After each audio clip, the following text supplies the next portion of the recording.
Hey guys, welcome to GratitudeSpace Radio. How you guys doing? Excellent. All right, we got Curtis in Florida, and we got Neal down here. Where are you at, Neal? I'm in Chicago. Chicago. Oh Yeah. man, love me some Chicago. You know, Yeah, you man. the first time I ever saw you two in my entire life is Chicago, and every time they've come back, I've made sure I was there. Oh, right on. I saw them for the very first time a few years ago at the United Center. Um, Me and my boy PJ, he got hooked up with tickets. It was really awesome. Yeah, they're phenomenal, man. And when I was there in Yeah, '97, it's when they were at the Pop Mart tour, and they were at Soldier Field, and I'd never been to anything like that in my entire life. it's a spectacle. Oh yeah, it's Definitely. crazy. It's Yeah, crazy. yeah. Well, this is we're the GratitudeSpace Radio, and this is our third episode of sobriety and gratitude, and we got our Mr. Host up there, Curtis. So, Curtis, you'd like to say a few words? Tell us how you know Yeah, Neal. super grateful to be able to do another episode here, and I'm really excited to have my dear friend and amazing musician Neal on the show. Um, I, Neal and I have been friends for a little over a year now, and we've become really close in a short period of time. And he shows up for me regularly, and I show up for him, and I'm just grateful to have him in my life, and grateful to have him on the podcast today for sure. That's great. Well, Neal, so tell us about how you met Curtis. Your all's give a little backstory there. Yo, we were in LA, I think, right? Yep. And Curtis was at our show. Was that on the Pumas tour? It was with the Pumas for sure. The Black Yeah. Pumas for So all of you listening out there. yeah, and I was in LA for a few days, and Curtis approached the merch table and we were just kind of rapping about sobriety, and he offered to pick me up and take me to a meeting of a mysterious group of people. But anyway, Right. anyway, yeah. So that was like a huge solid, because when I'm on tour, I'm trying to make that my focus. It's just taking care of myself, and Curtis picked me up, and right from the get-go, we were kind of on the same page, and just it's good to have a buddy like that when you're on the road. So we kept in touch, and I saw you right before the lockdown, man.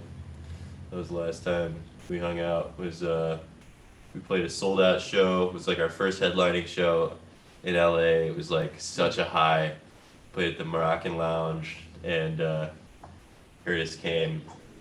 So I was like glad I got to see you right before the world kind of turned upside down. But It's funny, like when I was first turned on to your music last year, and I've told you this story, but I'll share it for the sake of the podcast. I had heard that your album was coming out, and I listened to a couple of songs, and the day it came out, I was spinning it, and then I posted about it online, and a friend of mine, in that same mysterious 12-step thing that we were talking about, he hit me up and was like, "Hey, yo, do you know that Neal's sober? Like, read some of this stuff." And I, read an interview, and then I started listening to the album in that context of, wow, this is another sober man talking about the ups and downs of sobriety. And it may not even be that, it could be that it was just you telling a story, but as I tend to do with stories I tell, or a lot of musicians tend to incorporate it into their music. So at that point, I remember where I was in this house. This is a little bit fanboyish, but it's cool.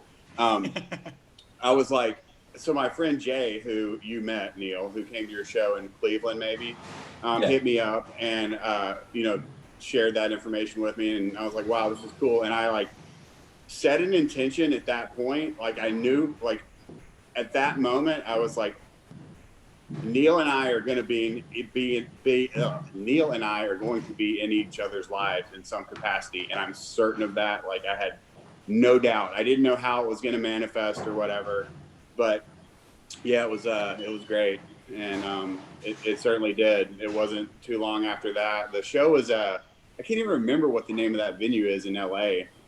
One of them was in Highland Park, and I should definitely know the name of that. But the one that was downtown. What's the name of the one in Highland Park? The Lodge Room, but I think we met at the Regent show. Yeah, that's right. That's right.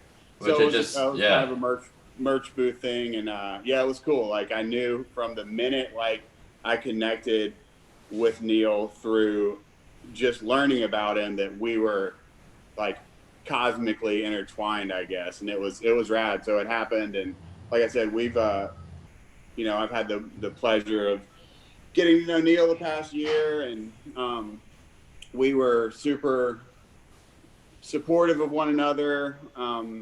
When lockdown hit and quarantine hit, it was like, you know, daily check-ins and just a lot of like stuff that we relate to each other on many different levels. And it's just another, like, you know, sober brother for me. And I love it, and I love you, and I'm grateful for you.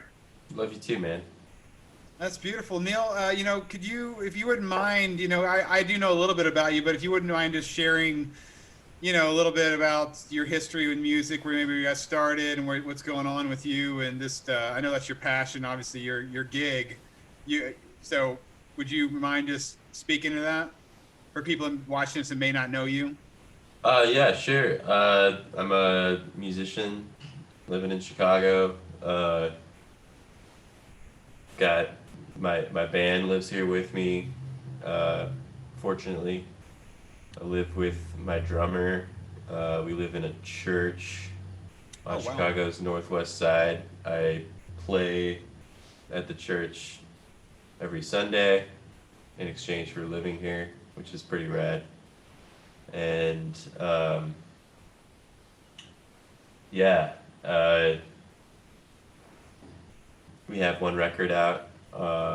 Just came out a little over a year ago on Karma Chief Records, and the record's called Changes. And we just finished the live tracking element of a new record, which is going to come out sometime next year. And I don't know, yeah, just in general, music is the biggest part of my life. That said, it only manifests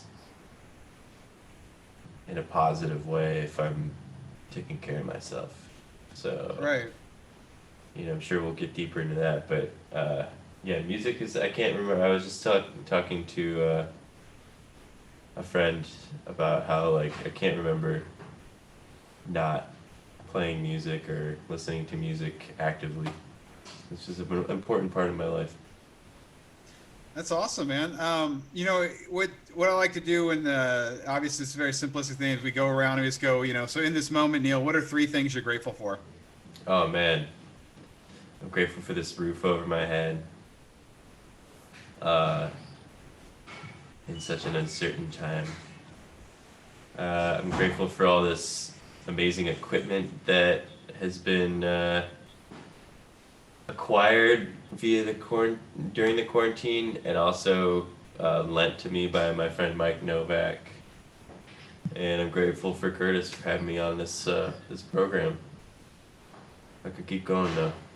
No, we'll just go with 3. That's cool. No, I got it. We're gonna let Curtis now. Curtis, in this moment, what are 3 things you're grateful for? For me, music, my family, and transportation, travel. I'm going out to LA tomorrow, and I'm super grateful to be able to get back to the West Coast. That's awesome. Today, man, I'm grateful for this. We had spectacular weather. I got to go to the park with my fiance and walk around, so I got to enjoy the weather with her. And then I'm grateful to be sitting here with a couple other guys, meeting somebody new, and just talking about good stuff. You know, it's great to be present in front of people that, you know, want to be there and want to be present, you know. So it's I find this is a very special time whenever I get to do this. So I'm very grateful for it. So I guess I should add that I'm 100 fucking percent grateful for my sobriety, because without that, like, none of this, like, I wouldn't have a relationship with Neal. I wouldn't have a relationship with you, Chris. I wouldn't be, you know, able to be a part of this this thing we're doing. So, or any of it really. Like, presence would be non-existent. Right on, For man. sure. I'll tell you, I'm grateful. I'm really grateful your sobriety also, man, and the fact that you're so vocal about your sobriety. And that's, you know, I don't know if Neal knows, but the reason that Curtis and I know each other is because on Instagram, one of the hashtags I follow is gratitude, and I just happened to be swiping at the time to catch his saying I've been sober 5.5 years, and I just saw it and I was like, you know, popped my head in, commented. Next thing you know, we're talking, and then, you know, this is the third podcast we've done, but you know, just because he's so sober and he's vocal about it and he's grateful, here we are. That's right. Right? Yeah, I mean, it's kind of what I've been taught to do is, you know, carry the message, and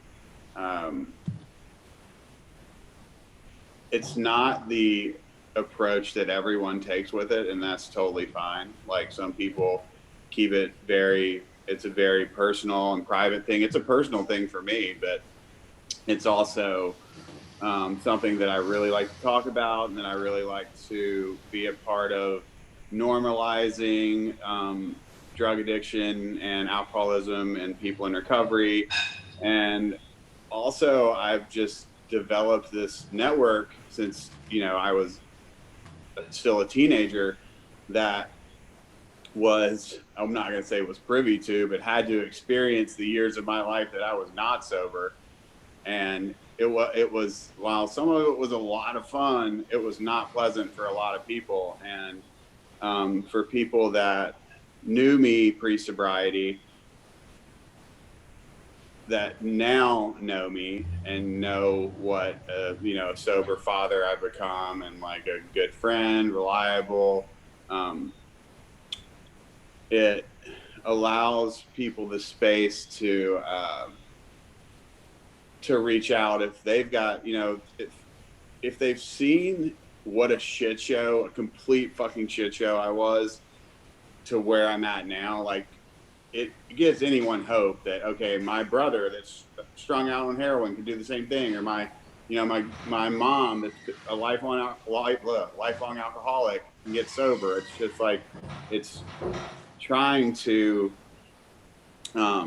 convey hope to people that, like, there is hope still, and you or your loved one or whoever the case may be can definitely walk in the light of recovery as well. It's available to everyone, as long as, you know, people can get honest with themselves and do the work. What do you think about that, Neal? Man, yeah, I mean, it definitely, you know, it's kind of like a nature versus nurture thing for me to see it in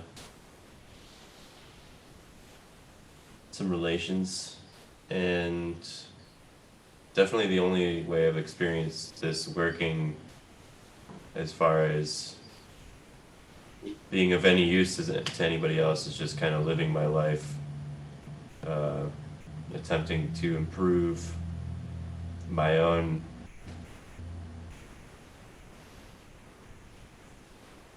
I don't know, my own approach to life, my own understanding of what I want to get out of life and what the universe wants for me.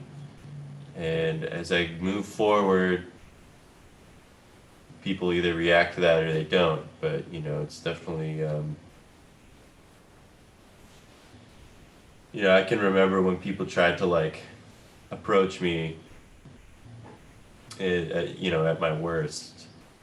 And it was sort of like, the opposite of the intended response. I can remember a good friend of mine coming to my house when I was like just really deep in it, you know, round the clock drinking. It was getting towards the point where like something majorly bad was gonna happen if I continued, and I can't even remember that if that's like before or after I broke my hip, but this was like the sort of stuff that was happening to me, and it was like one of my best friends, you know, came to my house and was just in tears, like begging me to stop, and I was just so mad. I was like, "Get out of here, man! Like, I gotta get, you know, I gotta do my thing, you know, like leave me alone." And there are just little things along the way, like people in my life setting an example, like you said.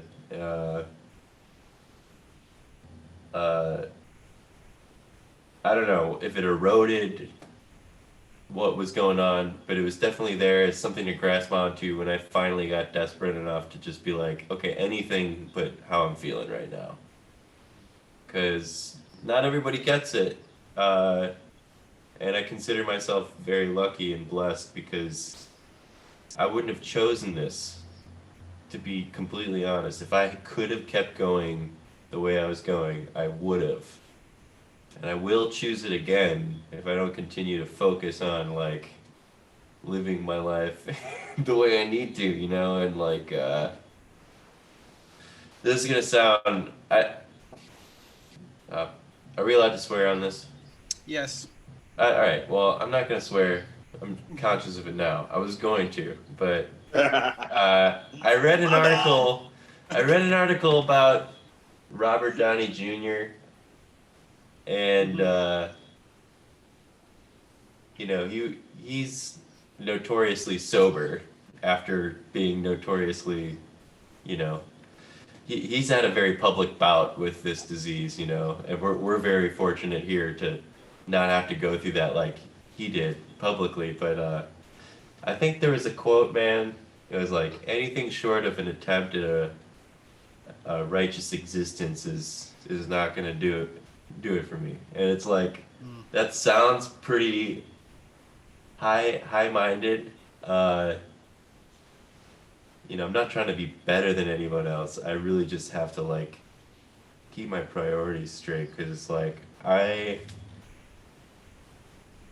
know I'm going on and on here, but it's just like I just really like I don't want to do the next right thing. That is not my default. You know, I want to do the instant gratification route every time. And that's what got me into trouble, is because alcohol was this panacea, whatever, to all my social problems. You know, I'm sure you guys can relate with your own like early experiences with alcohol. It just solves everything. And eventually it stops working and it starts having diminishing returns and works against you, but that flip is just so subtle, and like all of a sudden you're on the other side. But yeah, I forgot what I was saying. Forgot where it was at, but forgot what we were even talking about. I'm trying to figure it out too. I'm like, where are we right now? I'm just kind of you know, oh yeah, I mean, you know, it's just I have to do this stuff. I have to. There's like this regimen that I know if I do these things, I'm gonna feel better, and I have a chance at a really good day. And if I choose not to do these things, you know, these basic, you know, treatments for my disease, then I'm going to maybe have a good day, but it's up to chance at that point.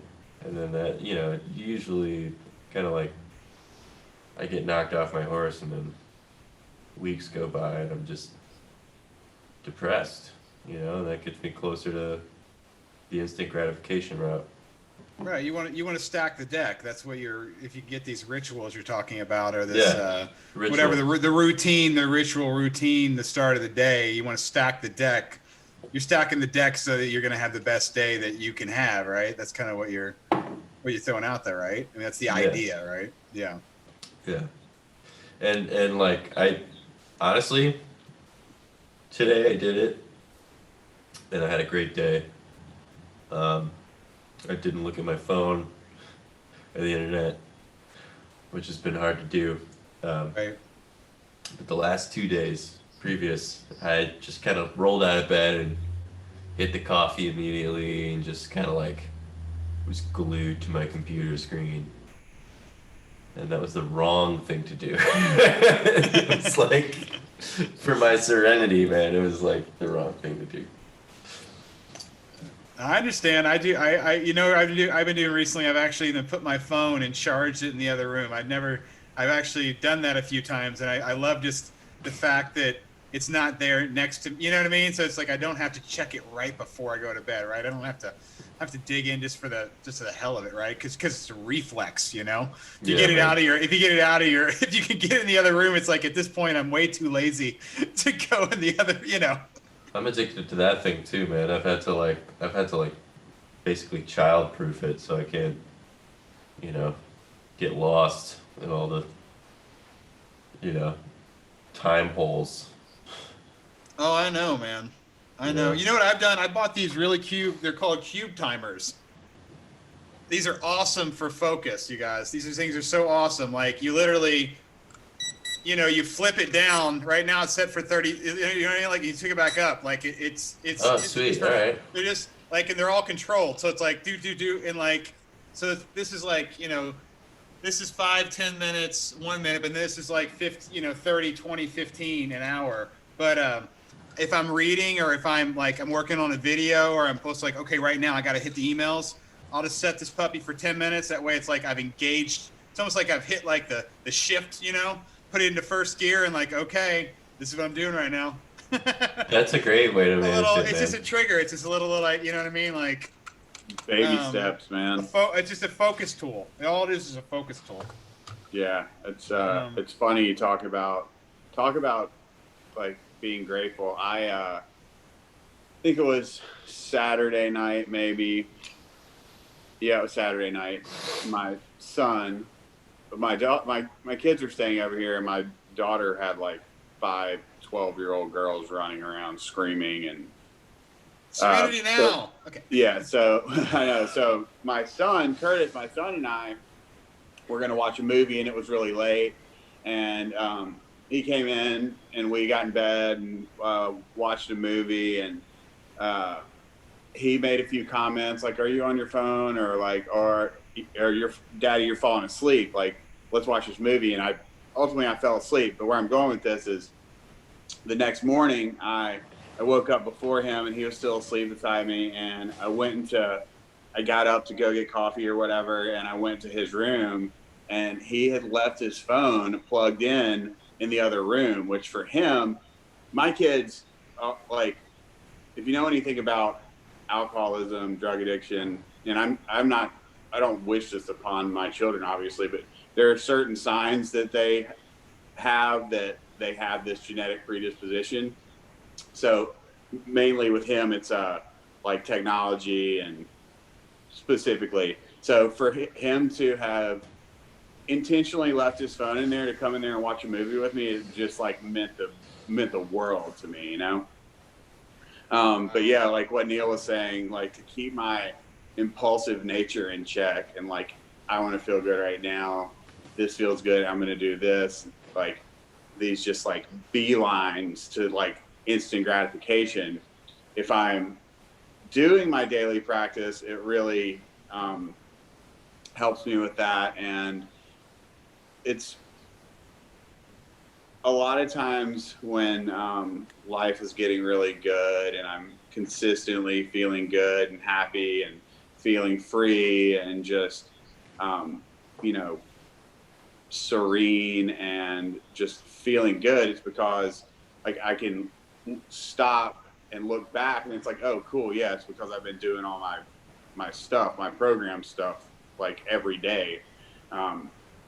I've got a meeting here, you know, a 12-step thing 5 days a week, which I go to. And if I don't, it starts to catch up with me pretty quickly. Like I can really, really slip quickly. Like, restless, irritable, and discontent is what they say. And it's just like the closest I've come to relapsing in years that I can remember was one night this summer. I was going through some stressful shit, and like when COVID first hit, like I didn't want to go to my meeting here, even though it's been happening and it's outside, it's socially distant, and I also wasn't into the Zoom thing.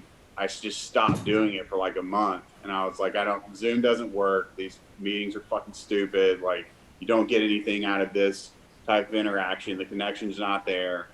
And I was also like, and I'm not going to this outside meeting either, because I'm not going to get COVID, and these people are dumb and whatever. And then, dude, one night, you know, shit was getting out of hand, and there was like a fifth of Tito's vodka in the freezer here. And my thought was literally anything would feel better than the way I feel right now. And that's where my brain goes if I don't do my daily spiritual maintenance. It's like, all right, you know, something like right now, drinking or blowing a line of Coke or eating pills or doing opiates or whatever seems like the furthest thing from a good idea to me right now in this moment.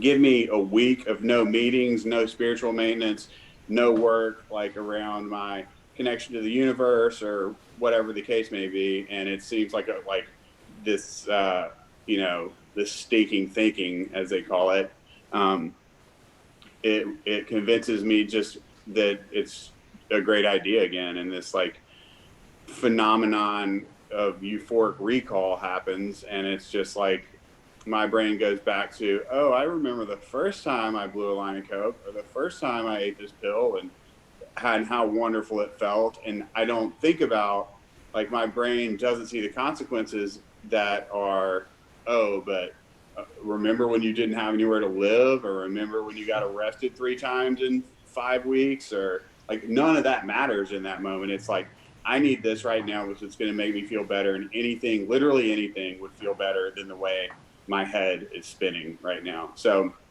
it's just super, super important for me to maintain that maintain the connection. There's this whole school of thought that's like the opposite of addiction is connection. There's like papers written on it, magazine articles, whatever, internet articles. But I believe that's true, and that's part of like the outreach aspect of sobriety, and you know, getting out of my own head through being of service to another alcoholic or another drug addict is just the way that it keeps going and keeps moving and keeps perpetuating more sobriety for myself and for hopefully for someone else, and then they pay it forward to somebody else, and it keeps going. But yeah, I don't know how I went from sleepover or yeah. I've learned that you were talking about technology is where it sprung from us talking about our phones and things and cramming time, and you started talking about your phone and your son. Yeah. My kids I've learned in the past year that it's not called a spend the night party, it's called a sleepover. They're like, what is a spend the night party? I don't know where I heard that, or maybe like I'm totally like thinking of something else, but it's called a sleepover. I have learned that. So yeah, I don't know. The more you know, the fucking more you know. Well, you know, speaking of what you were saying there, Curtis, you know, I've been thinking a lot lately about, you know, I think I said this last week, but, you know, it's great to be grateful. It's really great to be grateful, but it's really wonderful to be a catalyst for gratitude. So that could be, I think, speaking to you when you're making connections in the sobriety and you guys are basically almost carrying each other, you're literally being a catalyst for gratitude. Being kind to someone, showing up for someone, being there for them. all catalysts for gratitude. So I think like your all's brotherhood or sisterhood, whatever you want to call it, is literally a catalyst for gratitude. You guys understand what I'm saying? Yeah, man. Yeah. It's sisterhood of the traveling pants. Right. More Yeah, so, yeah, sisterhood, man. Yeah, I mean, that's legit. Relate to what you said about technology. It's just another thing I get sucked into. What about you, Chris? What's your daily thing, man? What do you do when you wake up? Thanks for asking, man. I usually read in the morning. I have a spin bike here, so if I can, I'll get on the spin bike. I'll read. I have a gratitude journal, a really simplistic journal that I hit up every day. Nice.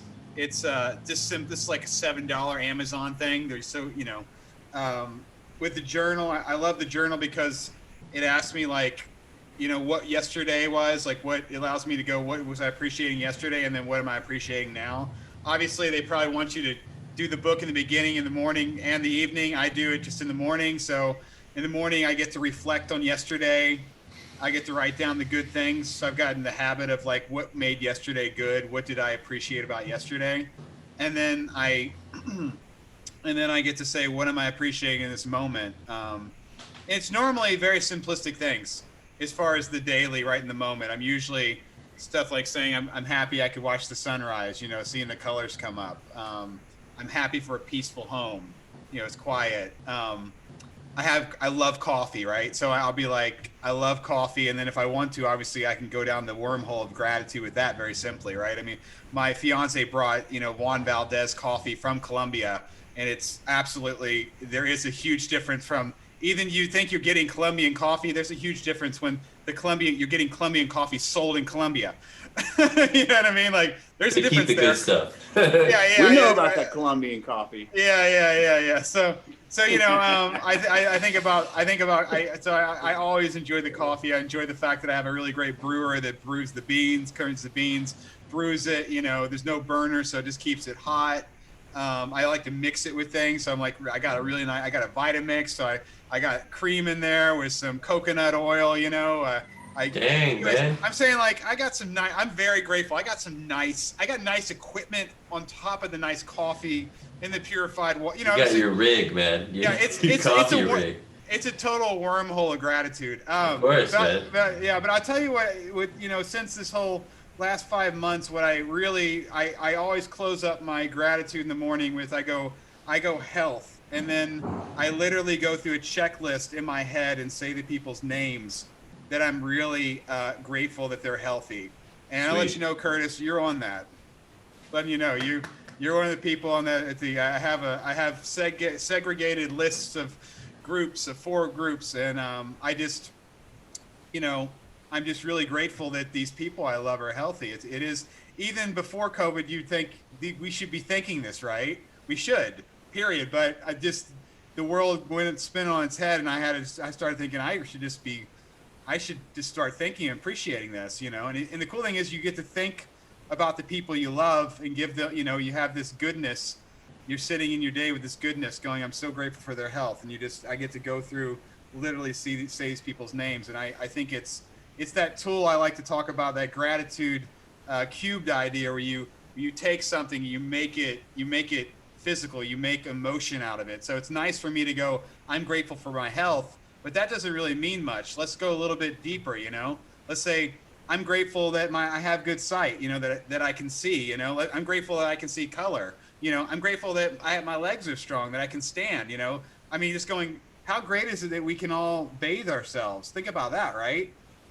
You know what I mean? Literally, you know what I mean? Like, geez, these are just little things. So when you think about people's health, you go, I'm so grateful that my fiance is healthy, she's here, that was a big to-do to get her here. I'm really grateful her parents are healthy. There's a lot of reasons for that. I'm grateful my dad's still healthy. You know what I mean? Like, it's really easy to get started on it and just get this glow of gratitude in your heart at the beginning of the day. If somebody wants to, it's really easy to make that connection. You just have to make a decision that you want to do it, because there's so much.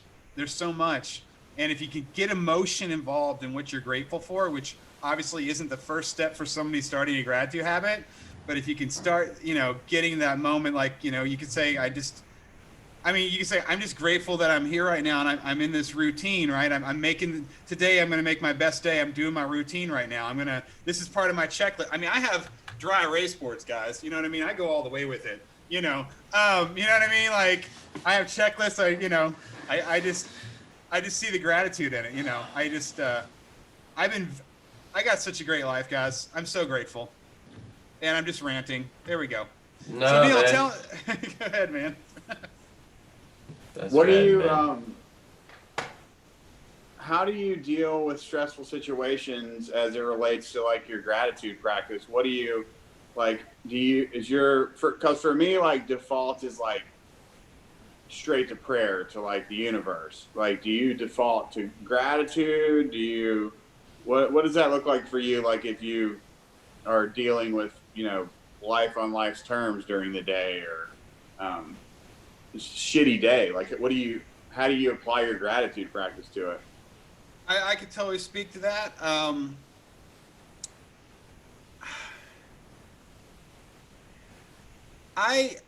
If it's just me and it's something I'm dealing with, I usually am really good about it, because I feel like if I feel like all I can control is my reaction. I only get to control what I do. So for example, let's go extreme. So today, there were some things with my fiance. We had a miscommunication, and she got very upset, and it was overboard upset. And I literally was sitting there going, look, I'm just letting you guys know this, right? Because here we are alone, right? I literally was like, I went through emotions really fast with this. I was like, look, I love you being here, but if, for example, you're not happy being here and you do want to go back to Colombia, I go, as much as that would hurt me, I want you to be happy, because I don't want you to be miserable here, and I meant that. I sincerely meant that, so in a very situation, and that was a very shitty situation, I was just being honest. I did go through those emotions. I didn't know if that was going to happen, but what I said, I really meant it, because I don't, the other day I'm meeting with some people to rent a place, and I explained to them straightly. I go, look, this is a rental property. The only way I want to rent this place to the right people, because I have another place I'm living, and this place is going to pay for this. And literally, if I don't want stress from here to make me not be appreciating where I live here. You know what I mean? Like, what's the point of having the nicer place if I'm stressing from these other, you know what I mean? Like, I don't know if I'm really answering your question. Maybe I'm not. I mean, it's all worth talking about. Yeah. What was the question? Yeah, there we go. Back to that'd be like the thing. No, I just feel like I'm really good about most of the time putting things in perspective. So if something isn't working, I can usually fall back on, this is momentary. This isn't a big deal. This will pass, because 99% of everything really is that. It could be in the moment where you get very angry, but if you realize that it's just a small thing, or in a relationship situation, you can start focusing on different things. I'm very fortunate that I get to live, and my gratitude practice is very thorough, because I get to talk about gratitude all day long. I'm writing a book about gratitude, so I'm working at essays, I'm looking at that. I have a podcast about gratitude. I'm doing Zoom calls about gratitude. So I'm vested, a lot more than a normal amount of time somebody would. But I think that as long as you know that everything is temporary, and you attempt to focus on what's in front of you and being present, and I really do feel like being present is such a big part of gratitude. I think that you can, at that point, appreciate the moments in front of you for what they are, opposed to what they're not. Where things are temporary. I do my best, and I'll stop ranting here. I want to always be present and appreciate the moments, because the future is just an idea.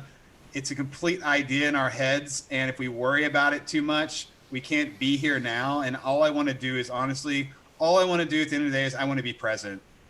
So if you're present, you're going to be more aware of things, and hopefully you're going to be able to be more clear-headed about things that are happening. Now, that's not going to be all the time, but that's, I feel like gratitude grounds you it can assist you in being present in the moment where hopefully your head won't explode. Dude. I vibe on that. Just, you know, if I'm, I can't be grateful and pissed off at the same time. That's right. But if I'm pissed off, I have to have some sort of awareness that that's happening, which goes back to what you said, being in the present, mindfulness. Right. Then I can apply those things. Then I can be like, what's my gratitude? You know, which is what something, you know, I guess you're like hyper in tune with your gratitude. You've made it the focus of your life, and it seems like it's really the linchpin of your entire It's the dragon I chase, Neal. Which is beautiful, man. It's definitely there for me in a less formal sense, but it's not there if I'm not in the present. You know, I was listening to a little ditty about not ditty, like a little About Jack and Diane. Dude, yeah. 2 young kids growing up in the heartland, man. Oh God, it's over. Sing along time. Little ditty about stoicism. William B. Irvine is this guy's name. Are you familiar with him at all? I'm not.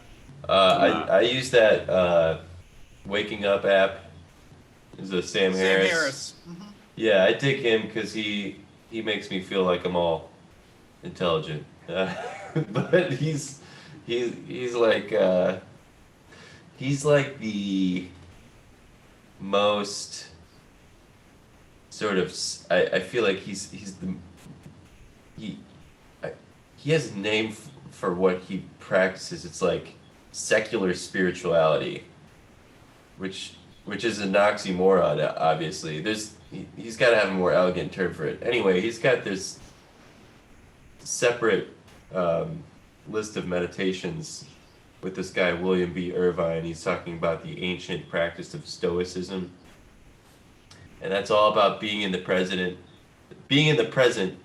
but also using your, like, they call it negative visualizations.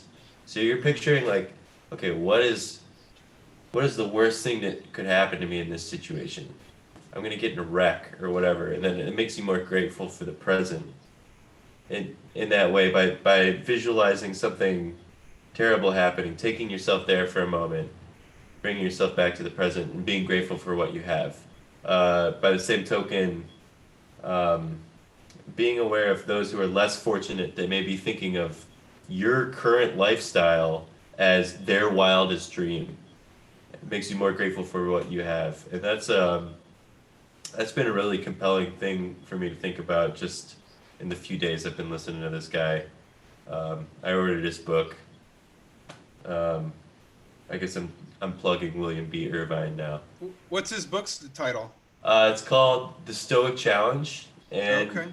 it's derived from the teachings of, I mean, there's notable Stoics. I don't know if like Socrates falls into that category, but it's definitely like Marcus Aurelius is a famous Stoic adherent. He had that book of meditations. It's like a day book, you know, it's just, you know, single lines of wisdom. I kind of feel like that's almost like the Lao Tzu, you know, because you don't have to approach it front to back. You can just open it to a page and be like, whoa, that's some real deep stuff. I'm gonna apply that to where I'm at. But it all comes back to, like, throughout all the paths to enlightenment, the paths to serenity and peace, it's that being in the present is such a centerpiece to all those, you know, that opens the door to gratitude, right? And you mentioned that like 4 or 5 times already in this. Just Hey, we it's can't so hard say it enough, sometimes. bro. We can't say it enough. It's so hard, man. It's so hard because all the input is like fear, and I just get wrapped up in, I'm thinking about the future, and I'm ashamed of the past. You know, I'm afraid of the future. I'm ashamed of the past, and then, you know, I'm pissing on the present. You know, so. But I'm getting better. I'm getting better every day. I decide to like start off with a meditation, you know. But that's it's inspiring to hear you talk about how like formal your gratitude practice is, because that's what's suggested a lot of the time, you know. And I've never taken it to that level of actually writing stuff down, you know. I highly recommend it, man. You know, you know, as being an artist, you know, even writing songs, like if you physically, it's simplistic of the physical nature, right? It's like it's like the experience. For example, when I say I talk about my journal, I just write the word health, and that's my trigger to go down the checklist. You know, you know, it's a simple thing, but it's there, right? You know, that's a great thing. I'm even working on these. You'll appreciate this, Neal. I'm working on these things called gratitude stickies. So get this. So I haven't gotten these together yet, but the idea is that you would write down the 3 things you're grateful for, right? And then you would put it on the wall. Yeah.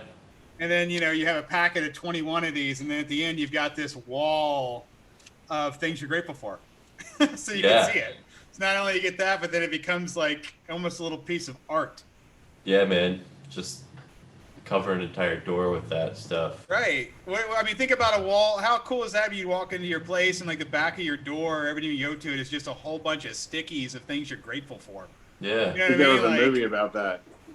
I could do it in one sitting, probably. oh, I'm sure you could. Yeah, if you wanted to. I'm sure you could run with it. But then I get distracted by Instagram or something in the middle of it. And then, yeah, I'm just joshing. That's a great idea, though. I love what you're saying. You know, I love the fact that you said that you're ashamed of the past, you're thinking about the future, and that I never heard that term about pissing on the present. That's like a, you know, old timers, man. No, I know, but that's a great thing, and I love, you know, the fact that you said that. It means that you're aware of it, and that's the most important thing. Is that obviously it's just the awareness of what's going on, and then it's just more or less how much quicker can you get to center, right? It's all about practice. It's practice, yeah. It's knowledge, then practice. You know, I think, at it. Yeah. So bad at it, man. Well, I mean, sitting in traffic or something, you know. Yeah, I mean, but you spoke, you know, to being, you know, perspective. I think perspective is one of the main keys to gratitude. Perspective, putting everything into perspective, right?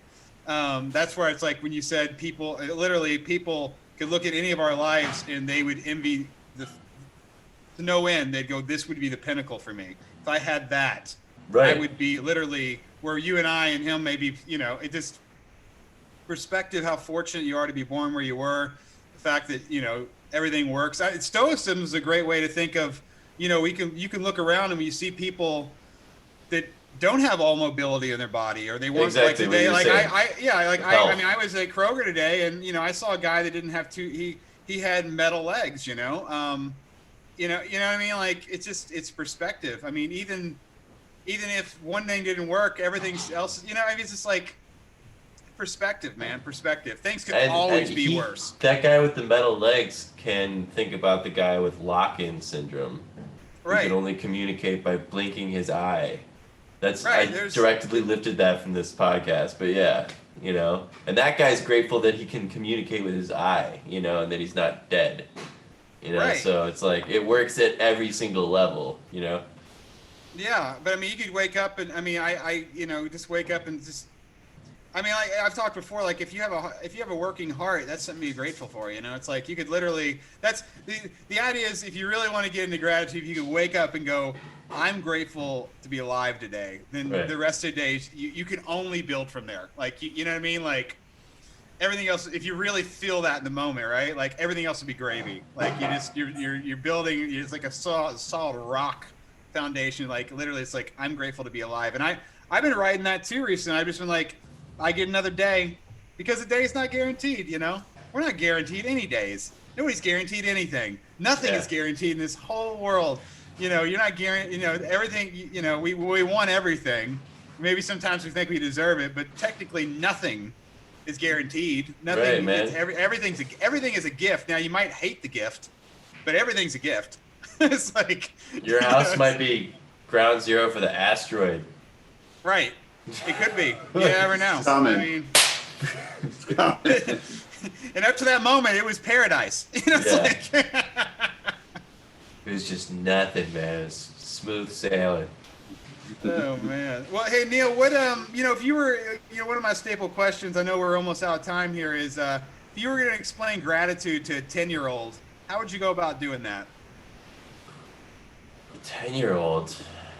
I mean, as someone, I think at that age, I could probably, you know, explain it just almost the same way as I would to an adult. Just, you know, what brings you joy in your life, or even a step down from joy. Like,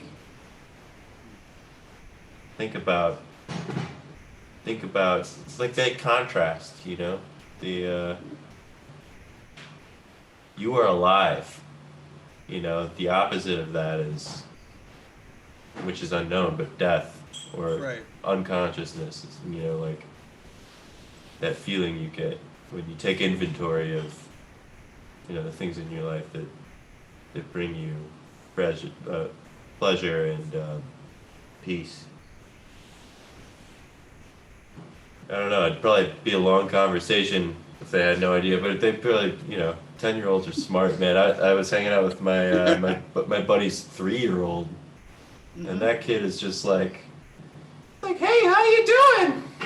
How are you, Neal? It's like, man, he's speaking in full sentences, just like asking all these questions. Kids are smart. No filter, man. Kids are smart, man. You got a couple, right, Curtis? Yeah, I do. They think they're too smart, but I see them. I'm in this. They're lucky for you, man. I'm in this phase with them where, like, I'm like, I know what you're doing. Like, I know why you're doing this for me. I see this manipulative behavior, Mitty. But yeah, it's funny. They just want to. Anyway. Little Machiavellis. For real. That's how they were described yesterday in my meeting, for sure. Yeah, they'll be 13 in January, and shortly after I was 13 I started getting into trouble right before I turned 14. So, or definitely when I was 14. Big. So I got that to look forward to. Well, I'll just keep them. I'll just stay with them forever and never let them out of my sight. Be codependent as fuck with my kids the rest of my life. That sounds super healthy, man. Yeah. Good luck with that. They're gonna turn out great if you do that. Yeah. No, it's cool. What is that noise? Is that your mic, Neal? Do you hear that hiss, Neal? Oh, somebody's cooking. Oh, that's food. Okay. Yeah.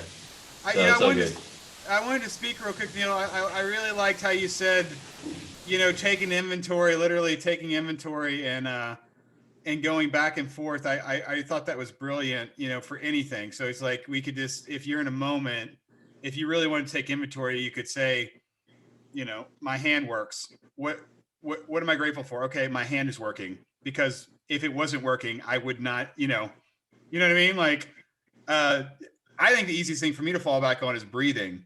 I can literally, because I've, you know, I think I shared with Curtis, my mom before she passed away was on a ventilator because there was so much water in her body. It was the skin cancer, you know, where you know, if you've ever been around somebody that had problems breathing, I feel like you can literally think to yourself, I'm so grateful that I can breathe easily, you know? And I mean, that's a huge thing. I mean, geez, right? I mean, if you've ever seen it, right? If you've ever been around and you go, wow, what, because I would be, if I didn't have that, you know, like it's it's, you know, there's so much like that's working, right? There's so much that's working. I just liked how you said, what if I just would a moment go, okay, what if this wasn't working right now? This is working, you know?